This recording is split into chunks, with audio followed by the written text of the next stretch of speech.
السلام علیکم ورحمۃ اللہ. ایک مرتبہ پھر آپ کو عالم آن لائن میں خوش آمدید کہتے ہیں. چلتے ہیں جناب قاری خلیل الرحمان جاوید صاحب کی طرف. یہ جو چاروں طرف معاشرے میں سوال بھائی نے کیا کہ رشوت دیے بغیر کوئی کام ہی نہیں ہو سکتا، چاہے آپ سرکاری اداروں میں چلے جائیں یا نہیں بھی سرکاری ادارے ہوں، نجی ادارے بھی ہوں. رشوت نے تو ہمیں گھیر لیا ہے. ہم اب رشوت کو معیوب بھی نہیں سمجھا جاتا. بھائی یہ تو خدمت ہے، ہمیں خدمت کرنی ہے، جبکہ کتنی سخت سزا ہے رشوت کی. بالکل. رسول اکرم صلی اللہ علیہ وسلم کا فرمان یہ ہے کہ الراشی والمرتشی کلاہما فی النار، کہ رشوت لینے والا بھی اور دینے والا بھی دونوں دوزخی ہیں. اچھا، اس صورت میں ایک شخص جو رشوت دینے والا ہے وہ اس صورت میں بچ جاتا ہے کہ جب کسی چیز کو لینا تو اس کا حق بنتا ہو، لیکن سامنے والا اتنا راشی ہے یا حرام اس کو اتنا رچ بس چکا ہے کہ وہ رشوت لیے بغیر کرتا نہ ہو. اب وہ اپنا حق بھی لینا چاہتا ہے اور اپنا حلال بھی بچانا چاہتا ہے، لیکن وہ کسی طرح اگر وہ حلال بچاتا ہے تو اس کو وہ حق مل نہیں سکتا، تو پھر یہ یک طرفہ گناہ ہو جائے گا. صحیح. لیکن اگر اس کا حق بھی نہیں بنتا اور دوسرے کا حق مار کر پیسے دے کر اپنا حق لے رہا ہے تو پھر یہ دو طرفہ گناہ ہے. اور پھر رسول صلی اللہ علیہ وسلم کا وہی فرمان کہ کلاہما فی النار، کہ دونوں دوزخی ہیں. اور ظاہر بات ہے اللہ کے رسول کی پیشین گوئی دنیا ادھر سے ادھر ہو جائے غلط نہیں ہو سکتی. اور دوسری بات یہ ہے کہ حرام اصل میں جب کسی بندے کو لگ جاتا ہے تو پھر اس کی جو حلال کی برکتیں، حلال کی جو اوصاف اور فضائل اور جو اس کی خوبیاں ہیں پھر وہ اس کی زندگی میں آ بھی نہیں پاتی. اس کی اولاد بھی نافرمان ہوگی. یہ حرام کا اثر ہے، اولاد بھی نافرمان ہوگی، گھر میں دکھ ہی دکھ، پریشانیاں ہی پریشانیاں. اب آدمی ظاہری طور پر سمجھتا ہے جی یہ دیکھو حرام کما رہا ہے، لیکن گاڑی میں جا رہا ہے، یہ جا رہا ہے. اب وہ دفتر پہنچتا ہے، پیچھے سے فون آتا ہے بچہ سیڑھی سے گرا ہے، اس کی ٹانگ ٹوٹ گئی ہے. اب یہ پریشانیوں پہ پریشانیاں جو ہوتی چلی جاتی ہیں وہ حرام کے وبال میں ہیں. حتیٰ کہ رسول صلی اللہ علیہ وسلم نے یہ تک فرمایا کہ احرام باندھ کر بھی جب وہ تلبیہ پڑھتا ہے نا، اللہم لبیک لا شریک لک لبیک، تو اللہ کہتا ہے لا لبیک ولا سعدیک. اگر وہ حرام مال کمانے والا کھانے والا کہ تیرا نہ تو ہمیں حاضری قبول ہے اور نہ تیرا تلبیہ پکارنا ہمیں قبول ہے، حتیٰ کہ وہ دعا مانگتا ہے تو دعا تک اس کے منہ پہ دے ماری جاتی ہے. اس کی کیف یستجاب لذالک مطعمہ حرام مشربہ حرام ملبسہ حرام وغذی بالحرام، کہ تیری دعا کیسے قبول کروں، تیرا کھانا پینا اوڑھنا بچھونا سب کچھ حرام ہے. تو وہ تو اپنی سمجھو دنیا میں ہی اپنی ساری زندگی آخرت کی تباہ و برباد کر کے ما لہ فی الآخرۃ من خلاق، ایسے لوگوں کے لیے پھر آخرت میں کوئی حصہ نہیں. بالکل صحیح ہے. مفتی صاحب مباحث میں الجھ گئے ہیں. بھائی صاحب ایک ہمارے پوچھ رہے تھے کہ اتنے مسائل ہیں پاکستان میں، خاص طور پر انہوں نے جو ذکر کیا کراچی میں ٹارگٹ کلنگ ہوتی ہے، کراچی کا وہ فوکس کر رہے تھے. موبائل چھین لیا جاتا ہے، لوگ بچے نوجوان لونڈے لپاڑے جو ہیں وہ پسٹل لے کے گھوم رہے ہیں. قتل و غارت ہے، لیکن ہم کہیں اور الجھ کر رہ گئے ہیں. ہمیں کسی اور لائن پہ لگا دیا گیا ہے، راستہ کچھ اور دکھایا جا رہا ہے، معاملات کچھ اور ہیں. ہم کیوں نہیں سوچتے؟ اصل میں کچھ دنوں سے ہم بھی یہ دیکھ رہے ہیں کہ یہ ایک حقیقت ہے کہ ہمارے قومی سلامتی کے جو ادارے ہیں ان کی توجہ اصل جگہ سے ہٹا کر کہیں اور مبذول کی جا رہی ہے. واقعی کراچی کی صورتحال یہ ہے کہ کبھی 17 لوگ جان سے چلے جاتے ہیں، کبھی 13 چلے جاتے ہیں، کبھی آج صبح بلاسٹ ہو گیا. تو اگر ہم اپنے ایم سے ہٹ جائیں گے، جو ہمارا مقصد ہے اس سے جب ہم ہٹ جائیں گے تو یقیناً ہمارے معاشرے میں یہ بگاڑ پیدا ہوگا. اور موجودہ وقت میں ڈاکٹر صاحب ہمارا پاکستان یہ پاک سرزمین اس چیز کی متحمل نہیں ہے کہ ہم آپس میں دست و گریباں ہوں، کیونکہ ہمارا سرحد پار بھی دشمن ہے، سرحد پر بھی دشمن ہے، ملک میں بھی دشمن ہے، اور دہشت گرد عناصر جو ہیں وہ ملک کا امن تباہ کرنے پر لگے ہوئے ہیں. اور ایسی چیزوں کو ہم جب چھیڑ کے بیٹھ جائیں گے جو اس وقت ہمارا ملک، ہمارا معاشرہ، ہمارے لوگ اس بات کے متحمل نہیں ہے، تو یقیناً پھر ہمارے معاشرے میں پریشانیاں بھی ہوں گی، ٹارگٹ کلنگ بھی ہوگی، چوری ڈکیتیاں بھی ہوں گی، لوگ بے گناہ مارے بھی جائیں گے. تو ہمیں چاہیے کہ ہم اگر دیکھیں کہ ہمارا معاشرہ بکھر رہا ہے تو جو ہمارے بڑے لوگ ہیں انہیں چاہیے بیٹھ کر بات کریں، محبت سے معاملات کو حل کریں تاکہ ہم آگے چل سکیں، نہ کہ مزید ہم پیچھے چلے جائیں. جو ہمارا پیچھے اتنا نقصان ہوا ہے مزید اور ہم پیچھے دھکیل دیے جائیں. بالکل صحیح ہے. کالرز ہمارے ساتھ موجود ہیں. السلام علیکم. السلام علیکم.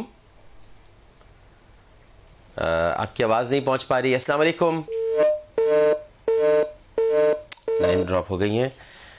اچھا، یہی میں اگر آپ سے بھی سوال کروں، اچھا، اور یہ اس کے ساتھ ساتھ یہ میں نے جو ایک توجہ آپ دونوں کی دلائی ہے، مبذول کرائی ہے، یہ جو ایڈز کے مریضوں کی تعداد میں اضافہ ہو رہا ہے، اچھا یہ بھی ہمیں ویسے محسوس کرنا چاہیے. یہ ہیومن امیونو وائرس جو ہے، یہ پہلے تو پاکستان میں اتنی بڑی تعداد میں نہیں، جو میں تو آج بہت حیران رہ گیا کیونکہ یہ خاموشی کے ساتھ پھیلا ہے، اور اس میں وہ مریض زیادہ شامل ہیں جنہوں نے ڈرگز انجیکٹ کی ہیں. اچھا، اس میں یہ ہوتا ہے کہ اگر آپ استعمال شدہ سرنج کو بار بار استعمال کرتے ہیں تو پھر ایڈز پیدا ہو سکتا ہے. ایڈز کے دیگر بھی ذرائع ہیں اور اس میں جنسی بیرا روی بھی شامل ہے، تو یقیناً وہ بھی 33% وہ بھی اس کا بھی حصہ ہے، لیکن یہ بھی ہے. تو اب اس کو ہم کس تناظر میں دیکھیں گے کہ جس معاشرے میں ایڈز بھی پھیلنا شروع ہو جائے؟ یعنی ہم ذہنی طور پر تو ایڈز زدہ ہو گئے ہیں، ذہنی طور پر تو ایڈز زدہ ہیں، ہمارا اب ذہن بند ہو گیا ہے، معوف ہو گیا ہے.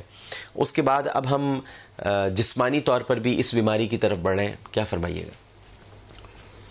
ڈاکٹر صاحب، شریعت نے جتنے بھی گناہ ہیں ان کو جب حرام قرار دیا تو یہی چیز شریعت کے پیش نظر ہے کہ یہ چیز انسانی صحت کے لیے، انسانی روح کی غذا کے لیے، انسانی عاقبت کے لیے یہ چیز مضر ہے، اس لیے اسے حرام قرار دیا. اگرچہ اس زمانے میں اس کی یہ ریزنز جو آج ہمارے سامنے آ رہی ہیں کہ خنزیر کیوں حرام کیا گیا، زنا کیوں حرام کیا گیا، چوری کیوں حرام کی گئی، یہ ریزن، شراب کیوں حرام کی گئی، اس وقت اگر صحابہ کرام سوال کرتے تو شاید انہیں نہ بتا پایا جاتا کہ بھی اس کی وجہ کیا ہے. چونکہ جو آج چیزیں سامنے آ رہی ہیں ہمارے لیے اس چیز کو سمجھنا بالکل آسان ہو گیا ہے کہ شریعت نے یہ چیزیں کیوں حرام کی ہیں، اس کے یہی وہ نقصانات ہیں. اب یہ لوگ گھر پہ، اب تقریباً ہر گھر ایک منی سینما بنا ہوا ہے. اب اس میں جب نیٹ پہ بچے بچیاں بیٹھتی ہیں اور پھر وہ گندے فلمیں اور گندی سائٹس جا کے کھولتی ہیں، دیکھتی ہیں، اور اس میں جو کچھ ہوتا ہے اس کو پھر وہ اپنی عملی زندگی میں لاتی ہیں. حتیٰ کہ خود شادی شدہ جوڑے جو ہوتے ہیں، اب ہم ایک علماء کی حیثیت سے بعض دفعہ ایسے فون بھی آتے ہیں، کالز آتی ہیں، لوگ مسائل پوچھتے ہیں کہ وہ اس طرح گناہوں میں گرے ہوئے ہوتے ہیں، یعنی میاں بیوی ہوتے ہوئے بھی وہ جو ایک شریعت نے ایک جائز راستہ، جائز ذریعہ، جائز طریقہ جس پر اجر بھی ہے. بلکہ صحابی نے پوچھا، یا رسول اللہ، کیا کوئی شخص اپنی بیوی کے پاس جائے گا تو اس کو بھی ثواب ملے گا؟ آپ نے فرمایا ہاں، اگر وہ اس چیز کو غلط جگہ استعمال کرتا جس سے اللہ ناراض ہوتا ہے تو اس کو گناہ ہوتا؟ فرمایا ہاں گناہ ہوتا.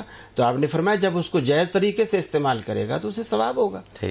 تو وہ ہم ثواب کے راستے بھی بند کر رہے ہیں، گناہ کے راستے بھی کھول رہے ہیں، اور اپنی زندگی کو عذاب میں مبتلا بھی کر رہے ہیں.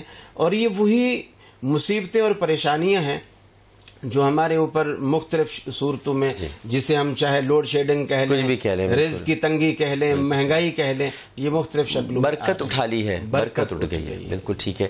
ہمارے ساتھ اس وقت ٹیلی فون لائن پر موجود ہیں محتمم جامعہ زینبیہ راولپنڈی، مرکزی رہنما شیعہ علماء کونسل علامہ سید مشتاق حسین حمدانی صاحب. السلام علیکم علامہ صاحب. وعلیکم السلام ورحمۃ اللہ. مزاج گرامی آپ کے؟ الحمدللہ. علامہ صاحب، ایک مرتبہ پھر آپ دیکھ رہے ہیں کہ سیکیورٹی فورسز پر حملے بڑھنے شروع ہو رہے ہیں، اور ابھی تھوڑی دیر پہلے کراچی میں سچل رینجرز کے ہیڈ کوارٹر پر حملہ کیا گیا ہے. ابھی خیر اس کی تفصیلات تو سامنے نہیں آئی ہیں، لیکن غالب امکان یہی ہے کہ یہ دہشت گردانہ کارروائی ہے. اور آپ کے سامنے ایک بیان بھی آیا ہوگا اور آپ نے پڑھا ہوگا جناب ملا فضل اللہ صاحب کی طرف سے کہ ہم فدائین تیار ہو جائیں حملوں کے لیے. کیا فرمائیے گا؟ آپ ایک مرتبہ پھر ڈیڈ لاک کی طرف بڑھ رہے ہیں. سب سے پہلی بات تو یہ ڈاکٹر صاحب کہ جس ملک میں سزا و جزا کا عمل ختم کر دیا جائے اور جہاں لوگوں کو کھلی چھوٹ دے دی جائے کہ وہ ریاست کے مقابلے میں اپنی ایک ریاست قائم کر لیں، چاہے ان کا تعلق کسی بھی گروپ سے ہو، کسی بھی نظریے سے ہو، ایسے لوگ پھر ملک کو، قوم ہو، ملت ہو، اس کو نقصان پہنچانے کے درپے ہوتے ہیں. اور پاکستان میں بھی جو کچھ ہو رہا ہے اس کی بھی بنیادی وجہ یہی ہے کہ یہاں جس نے جتنا زیادہ ظلم کیا، بجائے اس کے کہ اس کے ساتھ وہ سلوک کیا جائے جو ایک ظالم کے ساتھ کیا جاتا ہے، ایسا نہیں ہوتا، بلکہ اس کو زیادہ مراد دی جاتی ہیں، جیسے ابھی پچھلے دنوں میں ہو رہا ہے، آپ کے سامنے ہے جی۔ چاہیے تو یہ تھا کہ دہشت گردوں کے ساتھ سختی سے نپٹا جاتا، چاہے وہ کراچی میں ہوں، اسلام آباد میں ہوں، پارا چنار میں ہوں، گلگت میں ہوں، کوئٹہ میں ہوں، کہیں پہ بھی ہوں۔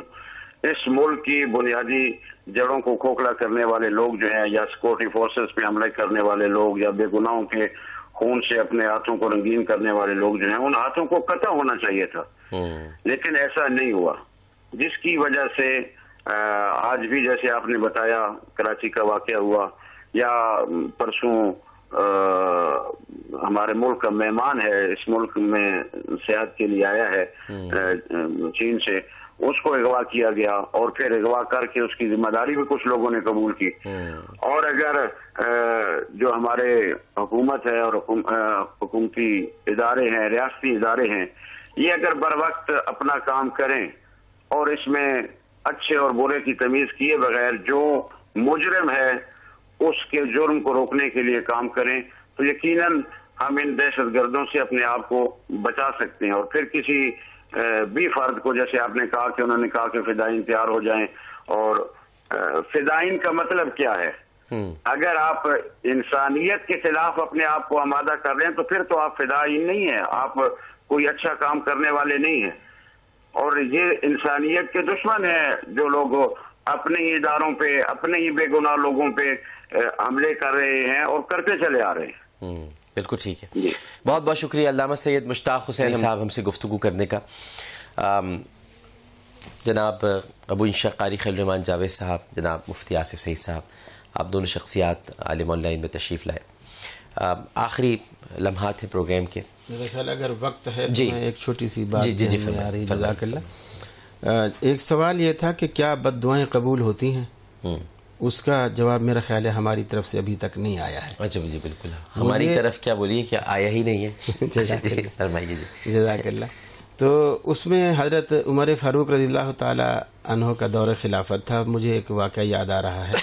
حضرت سعد گورنر تھے کوفہ کی طرف۔ اچھا، آپ وہاں تاریخ میں لے گئے جو ان پہ الزام لگایا تھا حضرت سعد، اور وہ آدمی مرا کس طرح سے، اس کی موت ہوئی تھی، وہ ذرا بتائیں آپ، بہت زبردست تاریخی واقعہ ہے۔ حضرت عمر نے رضی اللہ تعالیٰ عنہ معزول بھی کیا، پھر اس کی انکوائری کرائی۔ حضرت ابو موسیٰ اشعری رضی اللہ تعالیٰ عنہ ساتھ تھے، اور کوفہ کی ساری مساجد میں گئے اور مختلف نمازیں وہاں پڑھیں، اور ہر ایک سے نمازیوں سے پوچھتے رہے حضرت سعد کو کھڑا کر کے، اور کسی نے گلہ نہیں کیا، سب نے تعریف کی۔ ایک مسجد میں گئے تو اس میں سے مجمع میں سے ایک آدمی کھڑا ہوا اور اس نے کہا یہ تو سارے ڈرپوک ہیں، یہ گورنر سے ڈرتے ہیں۔ وہ جھوٹ بول رہا تھا جی، ہاں، یہ ڈرپوک ہیں، سارے گورنر سے ڈرتے ہیں، اس لیے میں بڑا دلیر آدمی ہوں، میں تو جو بات ہے منہ پہ کہتا ہوں۔ تو اس نے 3 الزام لگائے حضرت سعد پر۔ ایک یہ تھا کہ انہو لا یعدل بالسویہ، کہ یہ جب کوئی عدل کرتا ہے، عدالت قائم کرتا ہے تو اس میں انصاف نہیں کرتا، اور جب تقسیم کرتا ہے تو اس میں برابری نہیں کرتا، اور لا یذهب بالسریہ، اور جب جنگیں ہوتی ہیں تو اس میں ساتھ نہیں جاتا، دوسروں کو مرواتا ہے، خود یہاں بیٹھا رہتا ہے۔ تو اس کی 3 بد دعاؤں کے جواب میں حضرت سعد نے 3 الزامات کے جواب میں حضرت سعد نے 3 بد دعائیں دی۔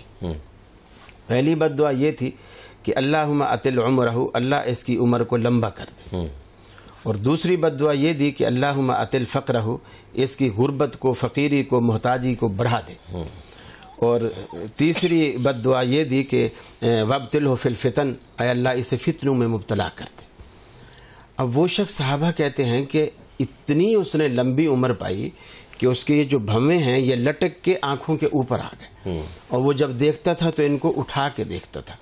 غربت کا یہ عالم تھا کہ راستے میں جیسے بھیک مانگنے والے فٹ پاتھوں پہ پڑے ہوتے ہیں، راستے میں پڑا رہتا تھا، اور لوگوں کو لوگ آتے، کچھ ٹھڈے مار کے چلا جاتا، کچھ مانگتا رہتا تھا، اور بڑے آزمائش میں مبتلا تھا۔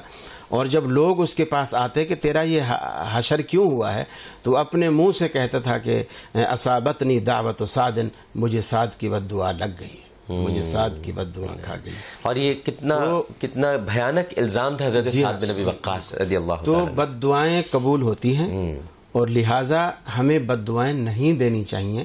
ہو سکتا ہے کوئی گھڑی قبولیت کی ہو، ہاں، اگر پھر یہ بات بھی اللہ کے رسول نے فرمائی کہ کافر جب مسلمان کو بد دعا دیتا ہے وہ قبول نہیں ہوتی، لیکن مسلمان جب بد دعا دیتا ہے کافر کو تو اس کے حق میں وہ بد دعا قبول کر لی جاتی ہے. لیکن جہاں حقوق کا معاملہ آ جائے گا، جو انسانی حقوق ہوں گے، اگر وہاں پر کوئی کسی کے ساتھ ظلم کرے گا تو پھر وہ اللہ سے شکایت کافر بھی کر سکتا ہے. اس کے لیے دیکھو، اس کے لیے بھی اللہ کے رسول نے ہمیں فرمایا اتق دعوت المظلوم، کہ مظلوم کی بد دعا سے بچو، اس لیے کہ قبول ہونے میں پھر رکاوٹ نہیں بنتی. میں نے آپ کو بتا دیا کہ پھر کافر کی یہاں مظلوم ہو جائے گا نا تو وہ وہی بد دعا ہو سکتی ہے. بالکل ٹھیک ہے. اور ویسے جہاں تک مفتی صاحب نے ارشاد فرمایا تھا وہ بھی درست ہے، اور جو یہ واقعہ آپ نے بیان فرمایا یہ تو حقیقت ہے، یہ تو تاریخ کا بڑا، مجھے ایک دم فوراً گھنٹی بجی میری کہ آپ کہاں لے کے گئے تھے صاحب کی بات کی میری بات خلاف نہیں تھی. بالکل میں نے کہا یہ بات آپ نے بھی فرمائی. لیکن ہم یہ بھی کہیں گے ناظرین محترم کہ یہ جو لفظ بد دعا ہے، ایک میں ویسی جنرلی پروگرام ختم کر رہے ہیں تو میں جنرلی بات کر رہا ہوں کہ ہمارے یہاں عموماً یہ بھی کہہ دیا جاتا ہے کہ نبی کریم صلی اللہ علیہ وآلہ وسلم نے کسی کو بد دعا دی. تو میں بس آپ سے یہ عرض کروں گا کہ جب رسول کریم صلی اللہ علیہ وآلہ وسلم کا ذکر آئے تو آپ یہ فرمایا کیجئے کہ رسول اللہ نے دعائے ضرر دی، بد نہیں لگاتے. نبی کے ساتھ کوئی بھی چیز بد نہیں لگتی. دعائے ضرر کی، بد دعا نہیں کی. اور آپ نے دعائے ضرر کی ہے قنوت نازلہ میں، تو یہ ضرور ہے کہ لیکن بد نہیں کہتے. ہم بد دعا دے سکتے ہیں لیکن نبی کریم صلی اللہ علیہ وآلہ وسلم کا جب بھی ذکر ہو آپ یہ کہیں کہ آپ نے دعائے ضرر فرمائی. بہت بہت شکریہ مفتی آصف سعید صاحب اور ابو انشا قاری خلیل الرحمان جامع صاحب آپ کا، اور خاص طور پر علامہ سید مشتاق حسین ہمدانی صاحب کا جنہوں نے راولپنڈی سے ہم سے گفتگو کی. اللہم صلی علی سیدنا و مولانا محمد وعلی آلہ وصحبہ وبارک وسلم وصلی علیہ. پروگرام پیش کرتے ہوئے کوئی غلطی کوئی سہو تو اپنے رب کے حضور معافی کا خواستگار اور توبہ کا طلبگار ہوں. عالم آن لائن سے عامر اللہ حسین کو اجازت دیجیے اس اپنے پن کے ساتھ کہ اپنا بہت خیال رکھیے گا. اللہ حافظ.